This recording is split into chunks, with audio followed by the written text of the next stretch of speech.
Terima kasih pemirsa, Anda kembali bersama kami. Miris, satu keluarga miskin di Lebak, Banten mengalami kelumpuhan. Ya, setidaknya ada 6 orang kakak beradik sulit beraktivitas akibat penyakit yang belum diketahui penyebabnya ini.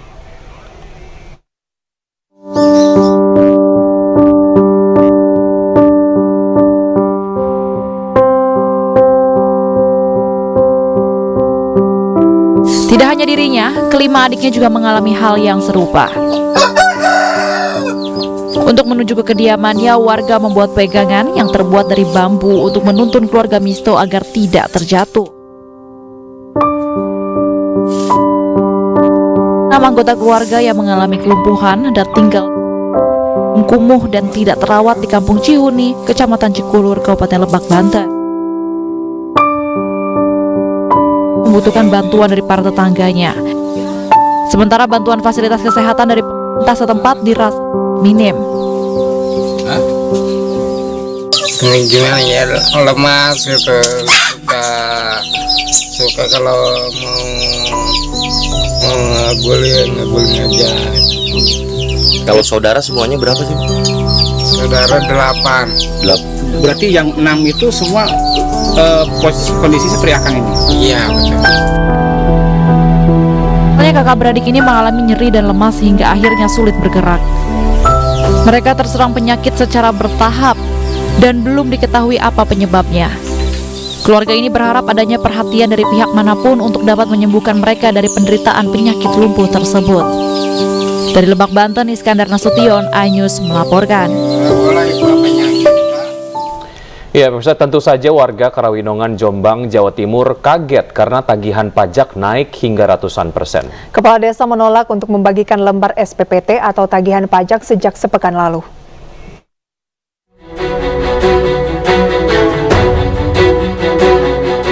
Meski sudah menerima lembaran SPPT atau tagihan pajak sejak sepekan lalu, namun hingga kini Pemdes Karangwinongon, Kecamatan Mojo Agung, Kabupaten Jombang tak kunjung membagikan SPPT tersebut kepada warganya. Surat pemberitahuan pajak terhutang atau tagihan pajak dari Pemkat Jombang untuk warga desa Karangwinongon masih ditumpuk dan ditahan di kantor desa karena dinilai banyak kejanggalan, seperti dasar penentuan pajak tersebut yang diduga asal-asalan dan banyak kekeliruan. Dalam SPPT tahun 2024 ini, Pemkab Jombang menaikkan pajak terhadap tanah warga hingga ratusan persen. Besaran pajak yang awalnya hanya sekitar Rp50.000, kini naik sekitar 400% menjadi Rp190.000. Sebagai contoh, NJOP atau dasar harga tanah di tepi jalan raya ditulis rendah sekitar Rp10.000 per meter. Sementara tanah yang ada di tepi sungai yang tidak memiliki jalan justru NJOP-nya atau harga tanahnya ditulis hampir Rp1 juta.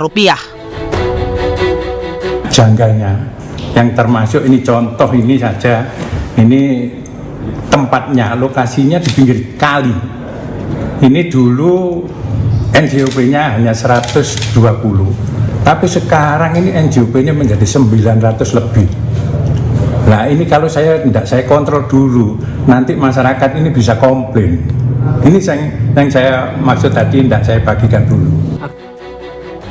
PJ Bupati Jombang Sugiat berdalih keputusan pemerintah menaikkan NJOP dan pajak tanah warga karena disesuaikan dengan kondisi harga tanah saat ini. Namun jika ada yang dianggap tidak sesuai, PJ Jombang masih membuka kesempatan kepada warga untuk mengajukan keberatan dan peninjauan ulang kepada Badan Pendapatan Daerah atau Bapeda. NJOP ya, Termasuk NJPO-nya ya. juga. Karena kenapa? Karena kan itu harus kita sesuaikan dengan harga pasar. Nggak bisa kita itu udah berapa lama, udah berapa tahun kita ini. Tetapi keluhan warga kita tetap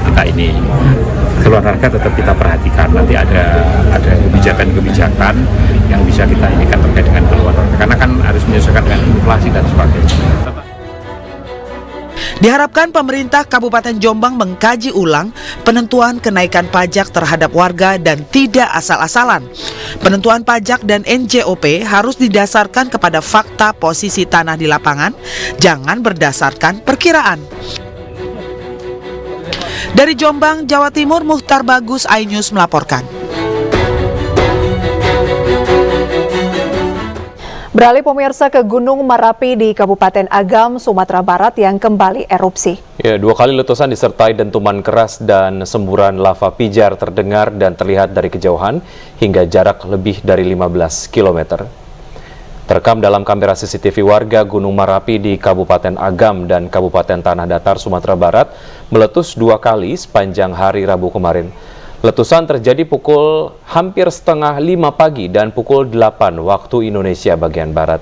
Hingga pukul 00 Kamis dini hari, Gunung Merapi mengalami 20 kali hembusan. Terekam di Pos Pengamat Gunung Merapi, Pusat Vulkanologi dan Mitigasi Bencana Geologi atau PVMBG di belakang Balok Bukit Tinggi. Letusan tersebut tercatat sebagai letusan dengan amplitudo terbesar, yaitu 32 mm, dan durasi gempa selama 54 detik.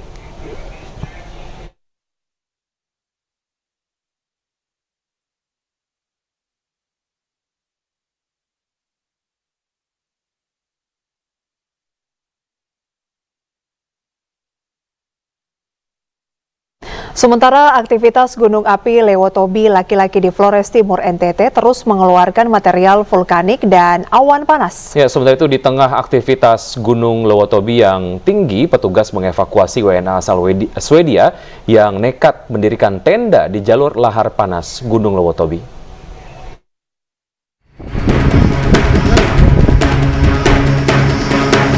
Aktivitas gunung api Lewotobi laki-laki di Flores Timur NTT tak henti-hentinya mengeluarkan material vulkanik.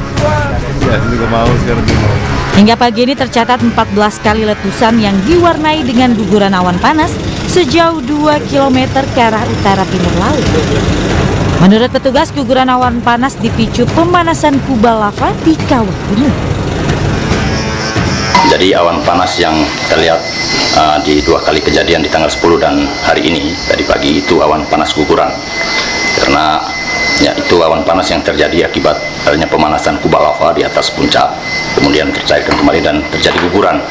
Dalam kubal panas itu, kubal lava itu ada partikel gas yang terperangkap, kemudian terjadi guguran. Gas itu melepaskan diri dengan suhu yang tinggi.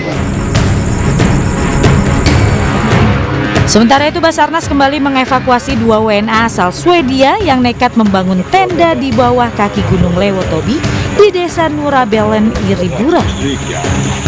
Keduanya nekat membangun tenda di jalur lahar panas agar bisa mengabadikan momen lava pijar erupsi dari jarak 500 meter. Setelah mendapat penjelasan petugas, keduanya membongkar tenda dan meninggalkan lokasi. Hingga saat ini status Gunung Lewotobi di level 4 awas. Warga diminta untuk tidak melakukan aktivitas radius 6 km dari kaki Gunung Lewotobi. Dari Flores Timur, Nusa Tenggara Timur, Jeoni Nura iNews melaporkan.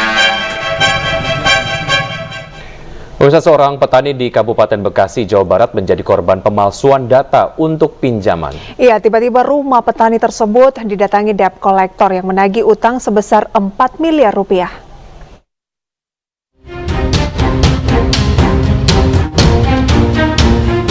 Kacung Supriyatna, petani asal Desa Jayamulya, Kecamatan Serang Baru, Kabupaten Bekasi, Jawa Barat, terkejut usai didatangi petugas penagih utang sebuah lembaga keuangan. Pria berusia 63 tahun ini diminta melunasi hutang sebesar 4 miliar rupiah. Padahal Kacung Supriyatna merasa tidak pernah mengajukan pinjaman sepeser pun. Pria yang sehari-hari bekerja sebagai petani ini pertama kali mengetahui adanya tagihan ini pada 2021 silam. Para penagih utang menyebut bahwa sertifikat tanah miliknya telah menjadi anggunan pinjaman atas nama dirinya. Diduga Kacung Supriyatna telah menjadi korban mafia tanah. Dari hasil penelusuran pihak keluarga, berkas-berkas yang menjadi dasar pengajuan pinjaman atas nama dirinya merupakan berkas palsu. Penagihan. Berapa sih Pak? 3 miliar. 3 miliar lebih? 3 miliar sampai 4 miliar. Ya. Tapi Bapak sendiri ngerasa nggak Pak? Oh, apa meminjam uang sebanyak itu? Nggak ngerasa, matang-matang ya kita 4 miliar, 100 ribu juga sama nggak pernah minjam. Nggak bisa tinggal apa, nggak pernah nganggunkan. Kasih tahu Bapak itu orang yang datang ke sini itu dari mana Pak? Bank atau dari mana? Ya dari bank. Di Jakarta itu. Siapapun gitu.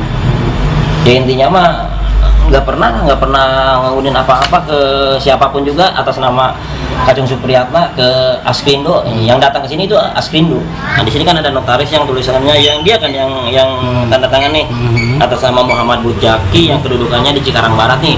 Saya telusuri kemarin, saya datang ke sana kemarin sama abang saya nih. Ternyata data yang ada di sana itu di notaris itu datanya data palsu semua, Bang.